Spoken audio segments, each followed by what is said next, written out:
I guess, to be honest, when it got started, I guess I never, in my mind, I wouldn't have thought, well, how long is it going to last? But as it went along, and I saw what it was doing, observed what it was doing, became convinced of what it was doing, would certainly hope that it would last a long time.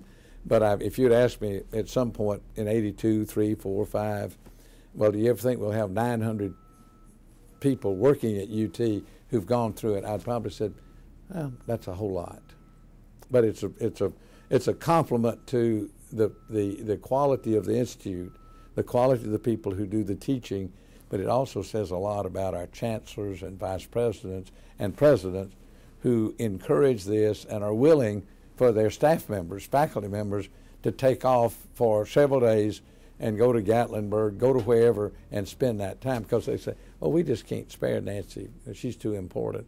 But those people have become, our leaders have become convinced that it's a grand experience. Number one, I feel very strongly that it has instilled some leadership techniques, principles into the minds of people who are young leaders or aspiring to be leaders. Because I don't think you cannot go to a leadership institute, and if you're smart enough to be there, you're going to be exposed to some excellent ideas about leadership. You also get some pretty important points about ethics of leadership. And sometimes that is always very, very important. We have given people skills. We've, I think, raised some ambitions in a positive sense of people. If they look up there and say, well, if Joe Johnson could be president, anybody could be. Or you see a dean and say, well, if he or she could be dean, I could be a dean. But we instill some excellent principles, values, ethics, and we also let people get to know about the structure of the university, what are opportunities with the university for moving up, and then saying something I said earlier, you get to know.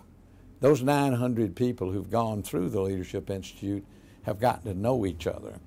And if you're frustrated, upset, bothered, and said, well, I heard that fellow talking about something, why don't I call him or her? I might get some good advice.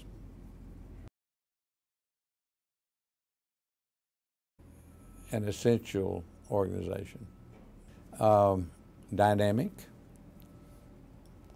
and interesting. Essential, dynamic, interesting.